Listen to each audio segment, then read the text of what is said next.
आज के इस क्लास में हम आपको 4 relay high cut off automatic voltage stabiliser की वायरिंग एंड वर्क की कंप्लीट जानकारी बताएंगे। तो यहां पर मैं आपको दिखा दूं किस टाइप के ऑटोमेटिक वोल्टेज स्टेबलाइजर की आज हम चर्चा करने वाले हैं। तो इस टाइप का आपके पास कोई भी ऑटोमेटिक वोल्टेज स्टेबलाइजर वायरिंग के लिए आता है तो आप हमारे वीडियो को देख करके बहुत आसानी से आप ऑटोमेटिक वोल्टेज स्टेबलाइजर की रिपेयरिंग कर सकते हैं, वायरिंग कर सकते हैं। तो यहां वीडियो लंबा ना हो इसके लिए मैंने एक डायग्राम बनाया है और डायग्राम में मैं आपको बता दूं कि यहां पर 4 रिले ऑटोमेटिक वोल्टेज स्टेबलाइजर में आपको वायरिंग एंड वर्क की कंप्लीट जानकारी बताएंगे।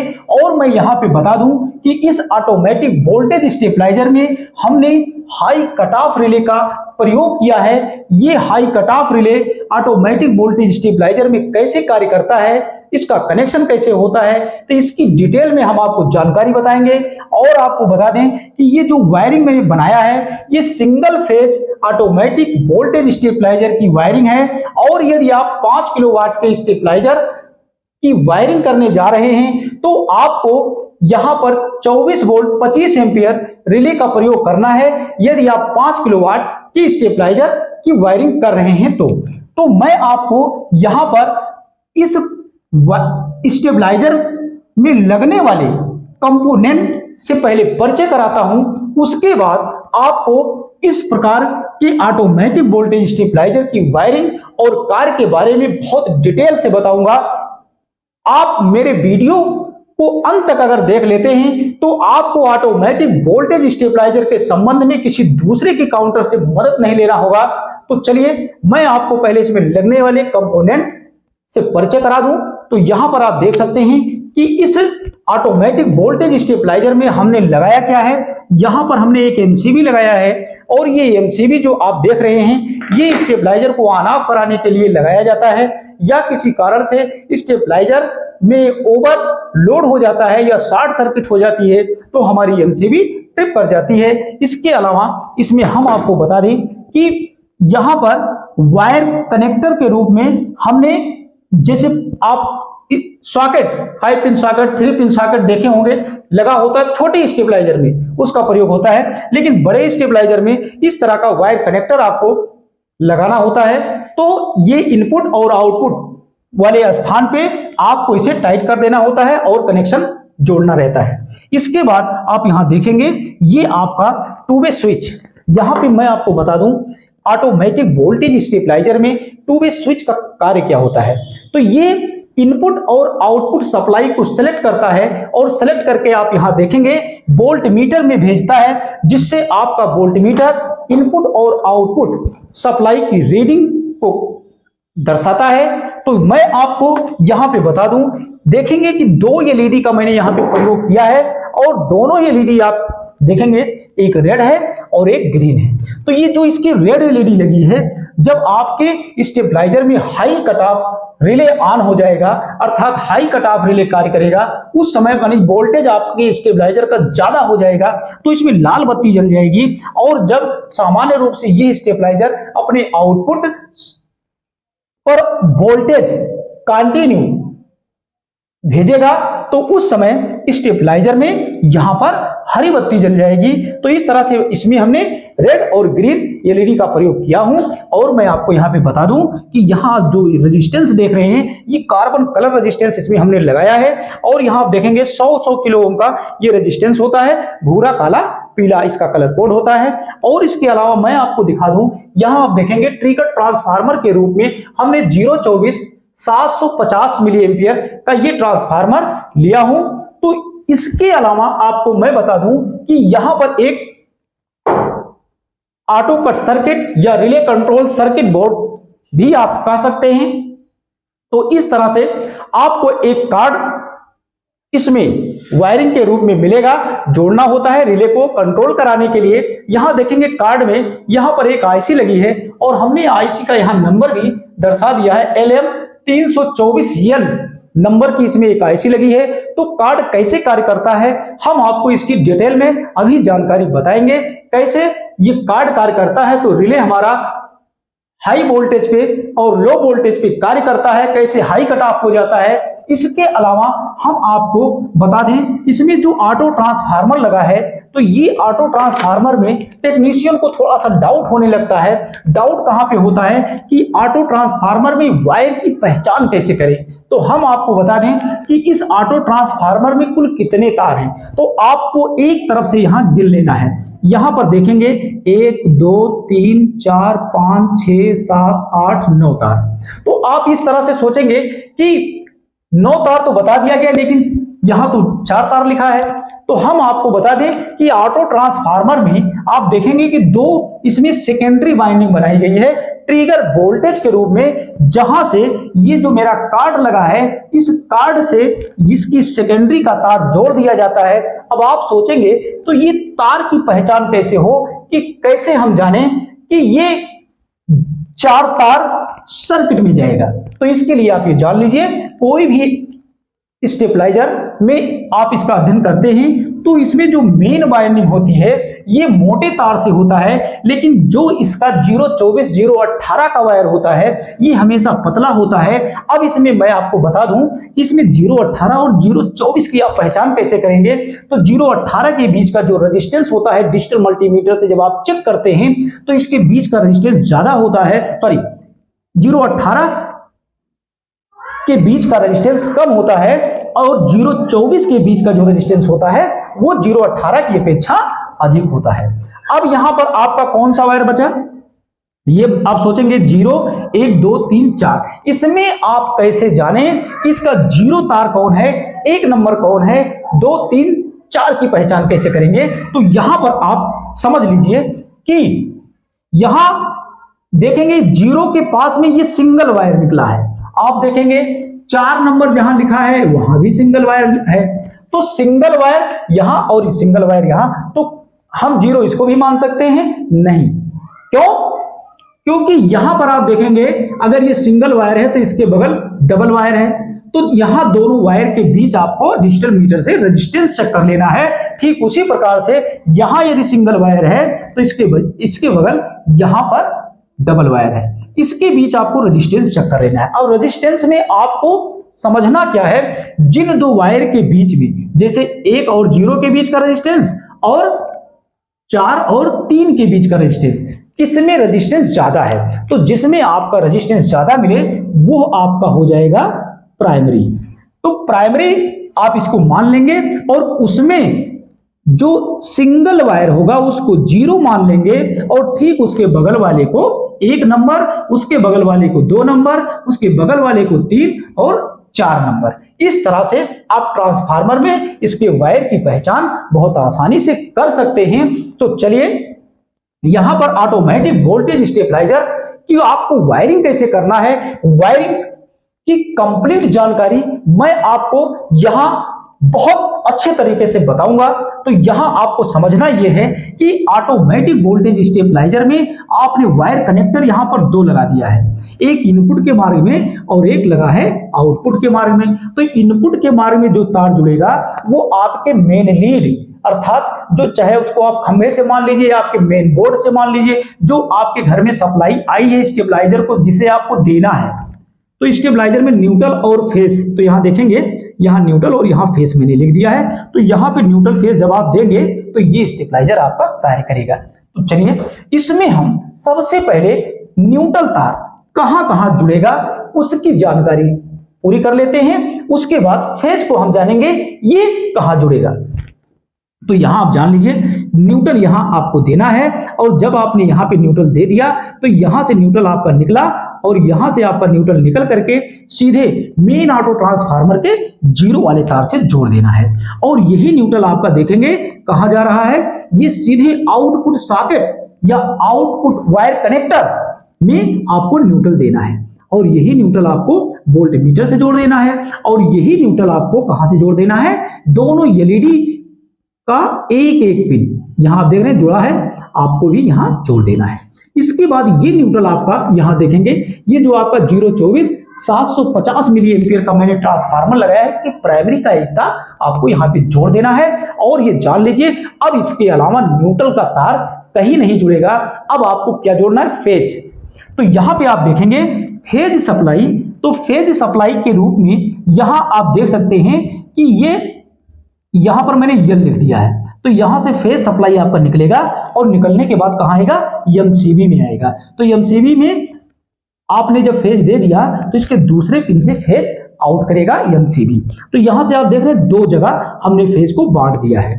तो अब दोनों की चर्चा तो हम एक साथ नहीं कर सकते, तो चलिए इसमें देखेंगे ये नीचे कहां जा रहा है, उसके बाद ऊपर वाले तार को भी हम समझ लेंगे। तो यहां नीचे कहां जा रहा है फेज सप्लाई, ये आपको कहां कहां देना है। तो यहां देखेंगे टू वे स्विच के आपको इनपुट अर्थात किनारे वाले एक पिन से आपको इनपुट सप्लाई जोड़ देना है। और यहां आप देखेंगे यही फेज सप्लाई और कहां जा रही है, तो आपको जोड़ देना है ये जो 024/750 मिली एम्पियर ट्रिगर ट्रांसफार्मर मैंने अलग से लगाया था, वहां आपने न्यूट्रल दिया था, अब आपको यहां पे फेज देना है। ये हो गया। अब देख लेता हूं कि ये जो मेरा फेज और ऊपर कहां जा रहा है। तो यहां ऊपर में ये फेज कहां जा रहा है ये आपको मैं बता दूं। तो यहां आप देखेंगे ये फेज सप्लाई यहां से निकल करके सीधे कहां जाता है, ये फर्स्ट रिले कहें या इनपुट रिले कहें, तो इस रिले के किस पे आ रहा है, कॉमन पे आ रहा है। तो आपको इसके कॉमन से जोड़ देना है। तो चलिए हम रिले का वर्क आपको पहले वायरिंग पूरा कर लेते हैं, उसके बाद हम आपको बताएंगे कब हमारा पहला रिले कटेगा और कब दूसरा कटेगा और कब तीसरा और कब हाई कट ऑफ कटेगा। तो ये रिले कैसे फंक्शन करता है हम इसकी जानकारी आपको बहुत ही जीरो से आज बताएंगे। तो चलिए पहले इसकी वायरिंग कंप्लीट कर लेते हैं। तो कॉमन को आपने कहां से जोड़ दिया, कॉमन का तार आपने जोड़ दिया यहां एमसीबी से। उसके बाद इसके एनसी का तार आपको जोड़ना है। तो एनसी का तार आपको कहां से जोड़ना है, मेन ऑटो ट्रांसफार्मर के बाइंडिंग नंबर 1 से जोड़ देना है। और इसके बाद आपको इसके इनपुट रिले कहें या फर्स्ट रिले ओसी का तार कहां से जोड़ना है, बहुत आसान है। यहां आप देख सकते हैं ये ये ओसी का तार आपको जोड़ देना है दूसरे रिले के कॉमन से, यहां दूसरे रिले के कॉमन से, जिसे हम कह सकते हैं आप जंपर लगा दीजिए। इसके बाद ये आपका एनसी बच रहा है, तो एनसी को कहां से जोड़ना है, एनसी से एक तार जोड़िए और ले जाकर के उसको मेन ऑटो ट्रांसफार्मर की बाइंडिंग नंबर 2 से जोड़ दीजिए। अब इसके बाद कौन सा वायर और बच रहा है, एनसी के बाद इसका ओसी बच रहा है। ओसी का मतलब सेकंड रिले का ओसी। तो आप ये जान लीजिए यहां फिर एक जंपर आपको लगाना है, कहां, सेकंड रिले का ओसी और यहां तीसरा रिले कहें या आउटपुट रिले इसको कहें, इसका एनसी, इसके बीच में एक वायर आपको जोड़ देना है, ऐसे जंपर मार देना है और वहीं से एक तार एक्स्ट्रा आप निकाल लेंगे और निकाल लेने के बाद कहां से जोड़ देना है, मेन ऑटो ट्रांसफार्मर की बाइंडिंग नंबर 4 से जोड़ देना है। इसके बाद और कौन सा वायर आपको जोड़ना है, यहां देखेंगे आउटपुट रिले का ये कॉमन वायर, ये कॉमन पिन से एक जंपर फिर आपको निकालना है, एक जंपर एक तार जोड़ देंगे और यहां से आपका ये तार जो निकलेगा ये आपके हाई कट ऑफ रिले के कॉमन से जुड़ जाएगा। अब आपको क्या करना है, यही आउटपुट रिले जो आपका है इसका ओसी, इसके ओसी से फिर एक तार आपको यहां से निकाल लेना है और निकाल करके ये जा कहां रहा है, ये जा रहा है ट्रांसफार्मर की बाइंडिंग नंबर 3 पर। तो यहां आपको एक तार जोड़ देना है। अब इसको मैं बता दूं कि ये तो आपने जोड़ दिया, अब इसमें और कौन सा तार जोड़ना है। अब आपको हाई कट ऑफ रिले का एनसी और ओसी का तार बाकी है, ये जोड़ देता हूं। उसके बाद इसकी कार्यविधि क्या है, कैसे ये फंक्शन करता है, मैं आपको डिटेल में बताता हूं। तो यहां पर ये जो आपका एनसी का तार है, यहां से ये वायर आपका निकलेगा और निकलने के बाद कहां जा रहा है, ये सप्लाई सीधे चली जा रही है हाई कट ऑफ एलईडी में। तो ये वायर आपको जोड़ना आ गया होगा। अब आपको क्या करना है, यहां पर आप देखेंगे इस रिले का ओसी का कनेक्शन कहां से जोड़ना है, यहां से एक तार जोड़ेंगे और जोड़ने के बाद सीधे आपको आउटपुट जो वायर कनेक्टर है वहां से जोड़ देना और वहीं से फिर एक तार आपको बाहर निकालना है और निकालने के बाद सीधे टू वे स्विच के आप यहां किनारे वाले पिन पर सप्लाई पहले दिए थे, तो इसका बीच वाला भी इसी समय कनेक्शन से जोड़ दीजिए। यहां से एक तार जोड़िए, सीधे वोल्टमीटर का कनेक्शन कर दीजिए। अब इसका जो किनारे वाला पिन खाली है, तो ये आउटपुट पर जो फेज सप्लाई आई है, स्टेबलाइज वोल्टेज भी से हम कहते हैं, तो ये सप्लाई आपको यहां टू वे स्विच के किनारे वाले पिन से जोड़ देना है और यहीं से ये सप्लाई निकल करके सीधे ग्रीन एलईडी में रेजिस्टेंस वाले पिन से आप छोड़ देंगे। तो इस तरह से रिले और मेन ऑटो ट्रांसफार्मर के बीच की वायरिंग और आपका wire connector, two way switch, voltmeter, दोनों एलईडी आपकी जुड़ जाएगी। अब इसमें आप सोचेंगे अभी को और कौन सा वायर छूट रहा है, तो मैं आपको बता दूं कि यहां पर अब आपका जो वायर छूट रहा है वो आप जान लीजिए इस कार्ड से। इस कार्ड से आपको और कौन कौन से वायर जोड़ने हैं इसका भी आसान तरीका मैं आपको बताता हूं। यहां आप जान लीजिए कि ये जो मेन ऑटो ट्रांसफार्मर होता है इसमें मैंने आपको बता दिया था इसके पहले कि इसमें 018 और 024 की आप पहचान कैसे करेंगे। तो ये आपका चारों वायर यहां से निकलेगा और आप यहां देख सकते हैं इस कार्ड में LT 024 पीसीबी में लिखा होता है, तो वहां के स्थान पे आप 024 का तार जोड़ देंगे और इसी कार्ड में LT 018 लिखा होता है तो उस स्थान से 018 का तार आपको जोड़ देना है। अब आप सोचेंगे ये दो तार कहां से आ रहा है, तो ये जो अलग से ट्रिगर ट्रांसफार्मर मैंने लगाया था इसके प्राइमरी का हम कनेक्शन इसके पहले भी दे चुके हैं। अब इसके सेकेंडरी का तार हमें इस जो हमारा ये ऑटो कार्ड है या रिले कंट्रोल सर्किट बोर्ड भी कह सकते हैं, तो इसमें आपको ट्रिगर वाले स्थान पे इसके सेकेंडरी का तार जोड़ देना है।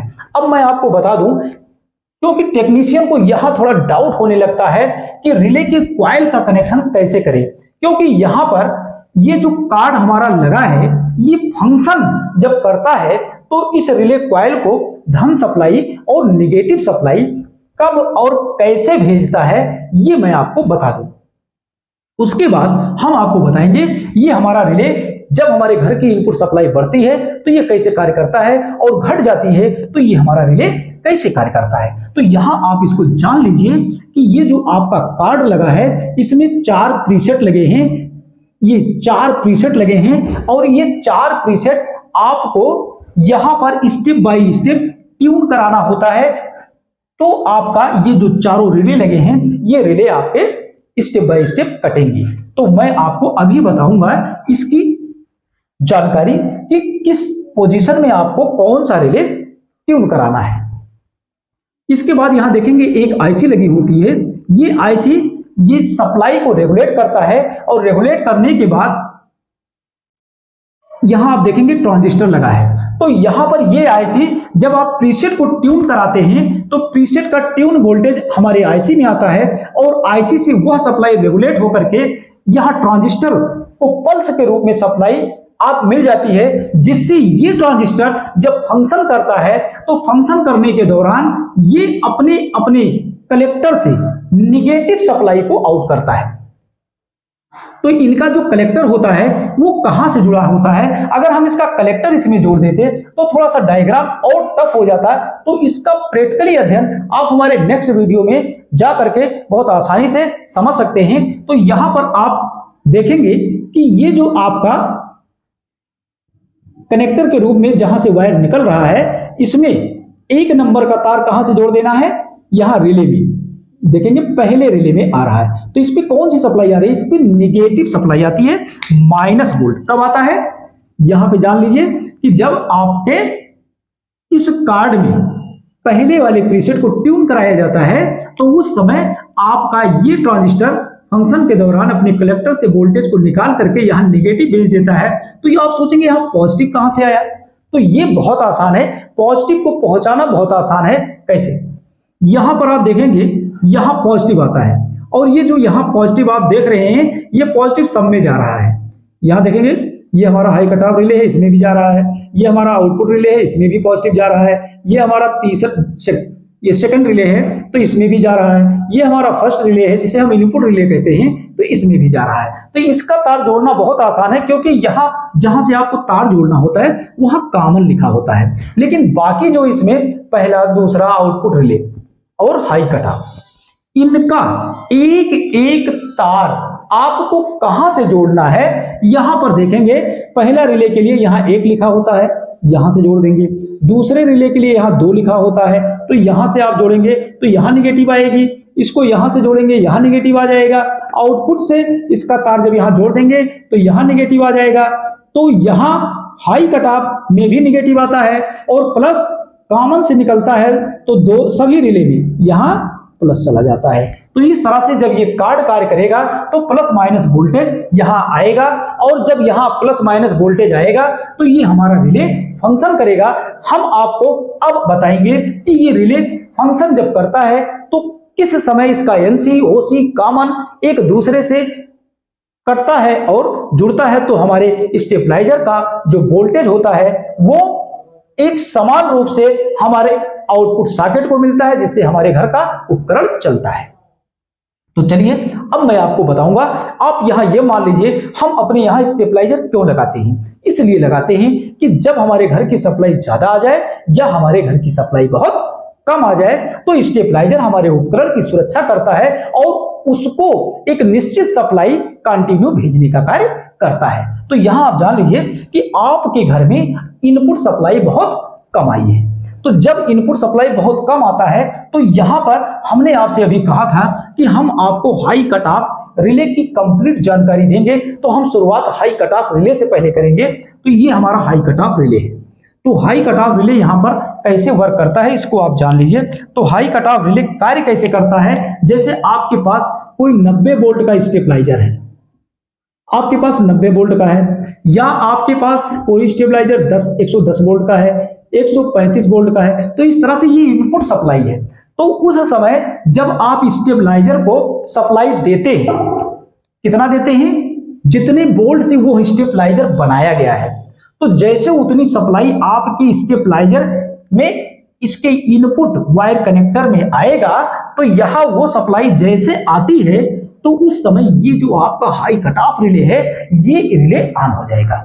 और जब ये रिले ऑन हो जाएगा तो यहां आप ये जान लीजिए कि जैसे ये रिले आपका ऑन होगा तो यहां पर इसका कॉमन एनसी को छोड़ देगा, और जब इसका कॉमन एनसी को छोड़ देगा तो किससे जुड़ जाएगा, इसका कॉमन ओसी से।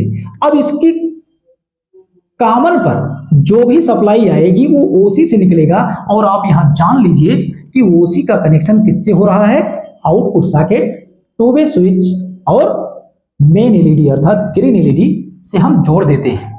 तो यहां आप ये जान लीजिए कि जैसे आप इसको सप्लाई देते हैं स्टेबलाइजर को, ये रिले आपका ऑन हो जाता है। अब आप ये सोचेंगे कि ये रिले ऑन तो हो गया लेकिन ये ऑफ कब होता है, तो ये भी जान लीजिए जब आपके घर की इनपुट सप्लाई बहुत ज्यादा हो जाती है। तो मैं आपको बताऊंगा कि ये रिले कैसे ऑफ हो जाता है। तो चलिए यहां पर हम पहले दूसरे और तीसरे रिले की चर्चा पूरी कर लेते हैं, उसके बाद इसको हम हाई कट ऑफ करके कट करवाते हैं। तो चलिए अब हम ये मान लेते हैं मेरे घर की इनपुट सप्लाई बहुत कम है, तो जब बहुत कम सप्लाई आती है तो उस समय इसका पहला दूसरा आउटपुट रिले, इसमें कोई रिले ऑन नहीं होगा।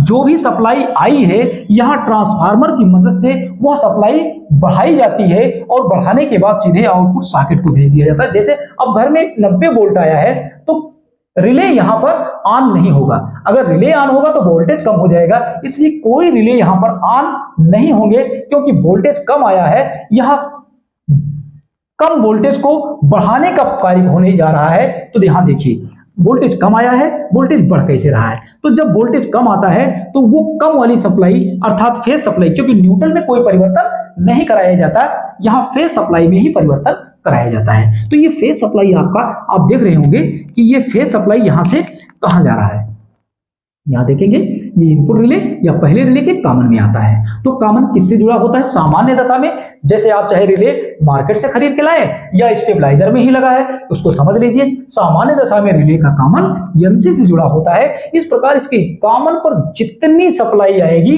वो इसके एनसी से निकलेगा, अर्थात इसके कॉमन पर जब वोल्टेज आएगा तो इसके एनसी से निकलेगा, और इसके एनसी से निकलने के बाद वह वोल्टेज यहां ट्रांसफार्मर की बाइंडिंग नंबर 1 में आ जाएगा। तो जब ट्रांसफार्मर की बाइंडिंग नंबर 1 में आ जाएगा तो मैं आपको बता दूं ये ट्रांसफार्मर अपने कार्य के अनुसार कैसे फंक्शन करता है। किसी भी ऑटो ट्रांसफार्मर के किसी एक लूप पर जब आप फेज सप्लाई देते हैं तो उसके बाकी लूप में, अर्थात वो लूप अगर बाहर की है तो जैसे एक पर हम सप्लाई दे रहे हैं तो बाहर की लूप 2 है, 3 है और 4 है, तो इसका मतलब 2 से वोल्टेज बढ़ेगा, 3 का वोल्टेज बढ़ेगा और 4 का वोल्टेज बढ़ेगा। तो इस तरह से यहाँ 4 का वोल्टेज सबसे ज्यादा हो जाएगा और सबसे ज्यादा सप्लाई यहां से निकलेगा, क्योंकि ये ट्रांसफार्मर अब स्टेप अप ट्रांसफार्मर की बात कार्य कर रहा है, इसलिए यहाँ 4 नंबर का वोल्टेज बढ़ रहा है। तो इस तरह से ये बढ़ा हुआ वोल्टेज आप देखेंगे कहां आ रहा है, ये बढ़ा हुआ वोल्टेज आपका चला आ रहा है सीधे दूसरे रिले के ओसी पर, जहां से एक जंपर आपने लगाया था। तो जंपर के द्वारा ये आ जाएगा सीधे आउटपुट रिले के एनसी पर, और जब इसके एनसी पर आएगा तो एनसी और कॉमन जुड़ा है, तो इस प्रकार इसके एनसी पर जो सप्लाई आ रही है इसके कॉमन से निकलेगा, और इसके कॉमन से सप्लाई निकल करके आप देखेंगे हाई कट ऑफ रिले के कॉमन में आता है। और जब इसके कॉमन में सप्लाई आती है तो मैं आपको बता चुका हूं, क्योंकि ये रिले पहले से ऑन है, तो कॉमन किससे जुड़ा है, ओसी से, तो कॉमन की सप्लाई ओसी से निकलेगा और ओसी से निकलकर output circuit two way switch और आपके हरी बत्ती में चला जाएगा। अब मैं आपको यहां पर बता दूं कि अभी मेरे घर की सप्लाई कम थी तो कैसे बढ़ के आउट हुआ। अब पता चला मेरे घर की सप्लाई थोड़ा सा बढ़ जाती है, जैसे थोड़ा सा बढ़ेगा तो आप यहां जान लीजिए जब सप्लाई थोड़ा सा आप बढ़ा देते हैं या बढ़ जाता है, तो आप बढ़ाते कब हैं, जब आप स्टेबलाइजर की रिपेयरिंग करते हैं, क्योंकि स्टेबलाइजर को ट्यून कराना पड़ता है, और जब आप ट्यून कराते हैं तो ये प्रीसेट आप ट्यून कर देते हैं, तो ये आपका पहला रिले कट हो जाता है।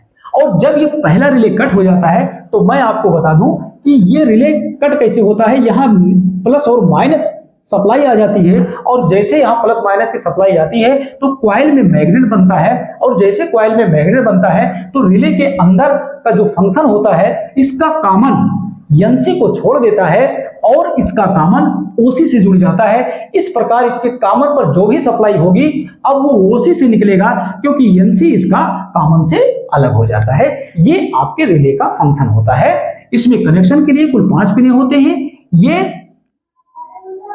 यदि आप कहीं जोड़ रहे हैं तो इसमें 2 कॉइल का एनसी, ओसी और कॉमन, इन 5 पिनों का ही कनेक्शन करना होता है। तो आप ये जान लीजिए कि इसके कॉमन पर जो सप्लाई आएगी, जब ये कट जाएगा तो इसके कॉमन की सप्लाई ओसी पर आ जाएगा, और ओसी पर जब आएगा सप्लाई तो यहां दूसरे रिले के कॉमन पर आएगा, और जब इसके कॉमन पर आएगा तो आप यहां जान लीजिए कि ये तो रिले अभी कटा नहीं है, तो इस प्रकार इसके कॉमन की सप्लाई इसके एनसी से निकलेगा, और एनसी से सप्लाई निकल करके इस बार आ जाएगा सप्लाई आपके इस ट्रांसफार्मर की बाइंडिंग नंबर 2 में आ जाएगा।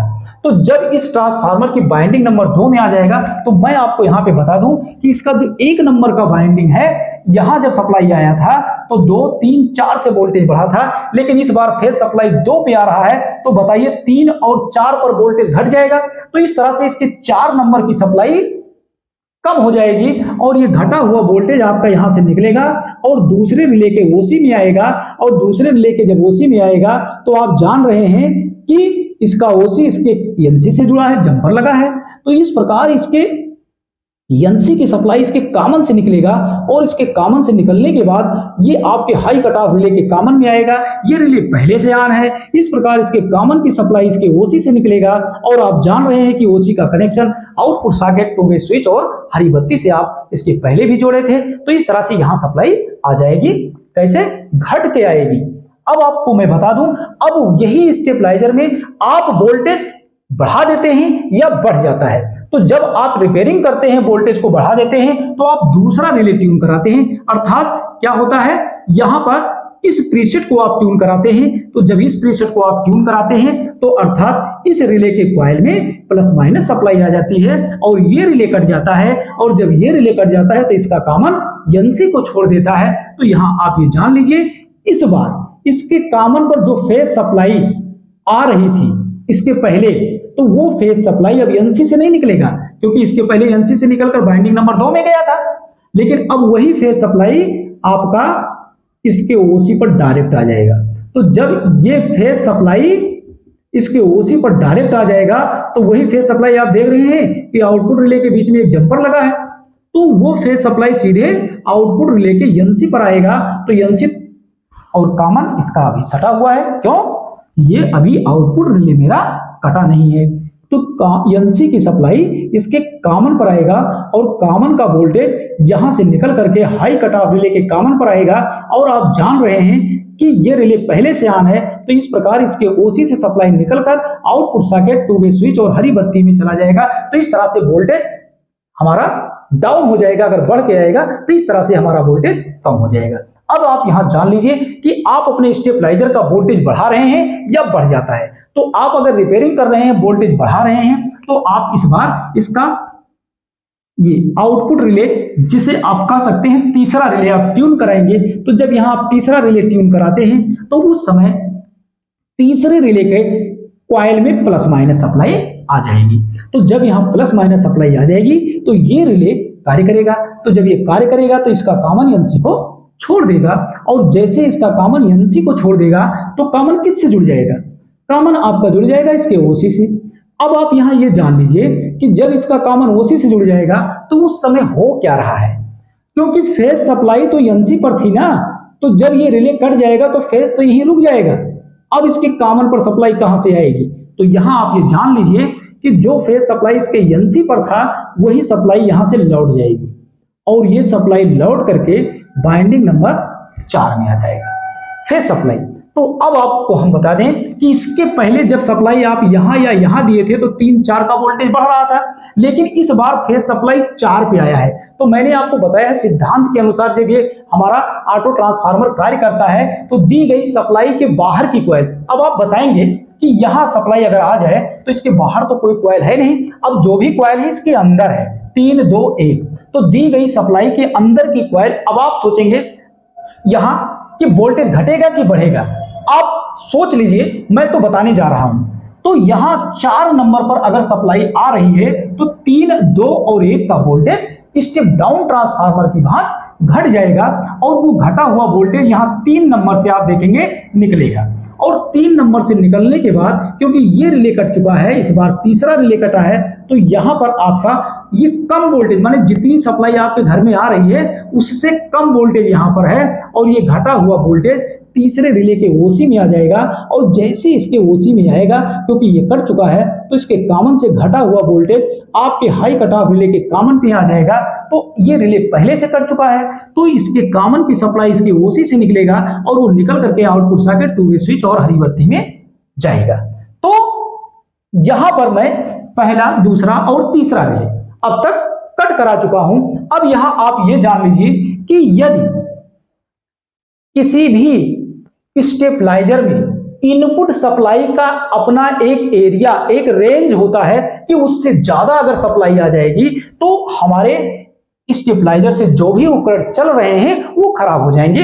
इसलिए कंपनी यहां पर हाई कट ऑफ रिले लगा कर देती है कि यदि स्टेबलाइजर में मानक से ज्यादा अगर सप्लाई आ जाएगा तो यहां उस समय हाई कट ऑफ रिले कार्य करेगा। ये कभी कभी होता है। तो यहां आप जान लीजिए कि किसी भी स्टेबलाइजर में अगर वो सिंगल फेज का है तो वो 90 वोल्ट से है, 110 वोल्ट से है, 135 वोल्ट से है, 60 वोल्ट से, लेकिन लास्ट वोल्ट वो कितना होता है, कितना सप्लाई आप उसे ज्यादा से ज्यादा देंगे तो वो कंट्रोल करके निकालेगा। तो आप यहां आज जान लीजिए इसमें सिंगल फेज में बनाया जाता है 280 वोल्ट। अगर इस स्टेबलाइजर को आप अधिक से अधिक 280 volt, single phase automatic voltage stabiliser को 280 वोल्ट अगर आप सप्लाई देते हैं तो ये कंट्रोल करेगा वोल्टेज को। लेकिन इससे ज्यादा इस स्टेबलाइजर को जब सप्लाई मिलेगा तो इसीलिए कंपनी यहां पर हाई कट ऑफ रिले लगाती है।